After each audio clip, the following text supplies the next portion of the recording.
In the Political Hyperspace Node, many visitors come to deliver messages to the government. Some, however, come to visit us with active support of government agencies that want to promote the conversation. The first ever One Lacrosse gathering brings together representatives of the Indian nations who started the game, as well as coaches and advocates. The President's Council of Physical Fitness, Sports, and Nutrition, the National Fitness Foundation, and the National Park Service support the efforts through, in no particular order, subject matter expertise, technical assistance, and taxpayer dollars. The star of the show is Oren Lyons. Lyons is an inductee of the National Lacrosse Hall of Fame, along with a Syracuse University teammate, legendary attackman Jim Brown, who played football in the fall to have something to do in the off-season.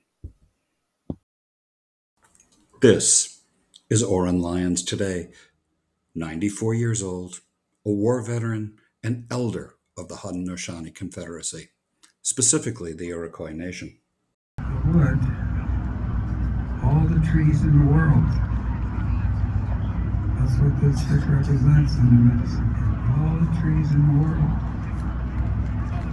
And the gut that's here represents all the animals that's in the world.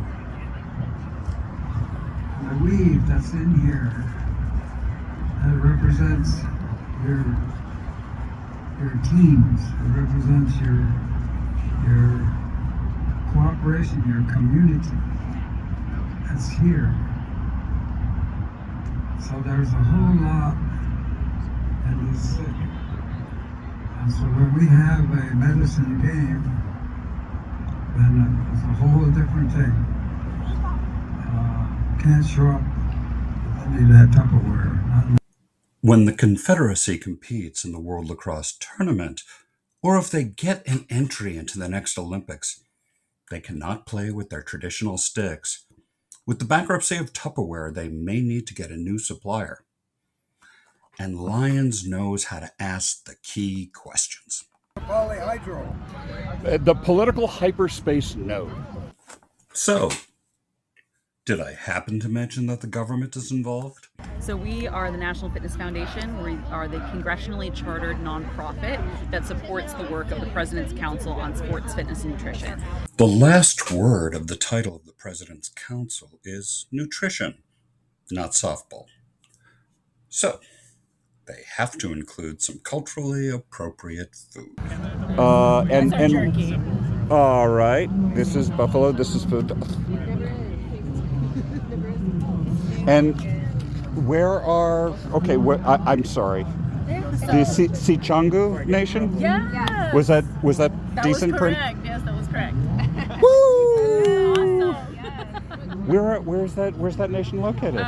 South Central, South Dakota. Oh, okay. So you've had a long trip. Yeah. Okay, I'm going to taste this. Hang on. I'm going to burn this thing so that the camera is now showing me doing this. And we're trying to get a visual here. No, it's not working. Yeah, I do need help. I'm trying. We tried, but that's actually buffalo jerky? Yes. That is so cool. So we harvested this buffalo ourselves. What does harvesting a buffalo mean? Wait a minute, that sounds scary. Did you actually slaughter the buffalo? Yes. We don't like to call it because it's such an aggressive word towards our relatives who are like really sacred to us. And so we just say that we harvest them, like okay. Just like we would go out and harvest any plants or anything like that. I was just wondering if that was some kind of euphemism. No, Yeah. So do not mess with you. That's like... Well, buffalo gave their lives to us, and so they're really sacred animals. And for us as Lakota people too, they're our blood relatives and stuff, and our DNA, match up and things like that. And so in our stories and creation stories, like the buffalo play a key role in helping us, Sure. with cave and just all of these things. And by the way, the jerky is amazing. Oh, yeah, that's good. Yay, that's good. Can you buy this anywhere in the DC area? I'm sorry, I didn't mean to interrupt you No, to it's explain fine. the... That's fine. This is actually our first batch that we've done with our buffalo, and we've had this Wolacota Buffalo Ranch for 4 years now, and so this is the first time we've actually done the jerky with it, because typically we'll do harvests with local schools and our local Lakota Immersion School, and they'll take that, and the kids will help us do it and process the buffalo and process their own meat, and then they'll use that throughout the school year. And so we give out into the communities and do all of this stuff. So this is a new avenue. Now, I'm pretty familiar with farm-to-school networks. Usually it means getting produce from local farms, supporting local consolidators, making sure the milk isn't shipped long distances, even buying baked goods that are produced in church kitchens or people's homes. However, outside of the immersion school of the Sichangu, I don't think that school children harvesting large animals is a thing. Right? And then we bring the buffalo in and pray with it and do all of our ceremonial things for it. You know, the correct songs, all of that stuff. And it's something like, do you basically thank? Yes. Yes. Yes. Yeah. And it's prayer, everything goes into it. You know, the way that we were taught how to take care of our buffalo relatives and treat them with respect, right? And so we do that. We've taught the immersion schools have been taught that through all of this, through the process.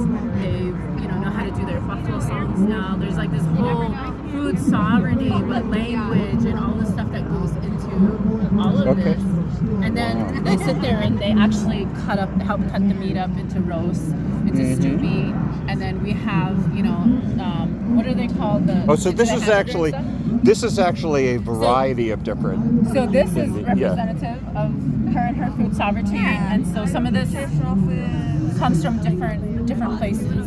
Different tribes. All right. I just want to say out loud, this is USDA organic traditional native ground cob roast with pima corn. That is awesome. With sunflower beans, corn pinole. There was something about like as if the United States government has got to put their stamp on it to say this was really done in a old-fashioned, sustainable way. I mean, I don't mind doing it. But we're right near the Department of Agriculture, so it's got to be what you're going to do. This symbol is the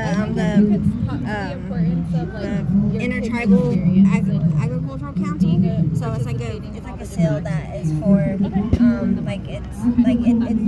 designates that the company and the producer is it's made by native. It's really it's not them sticking their name on something. Yeah, so it's very genuinely authentically native. Okay. The players, coaches, and buffalo harvesters have returned home, but the networks are more prepared for the next challenge, and lacrosse artifacts are up the street at the National Museum of the American Indian. Keeping track of what transpires is just something that happens in the Political Hyperspace Node.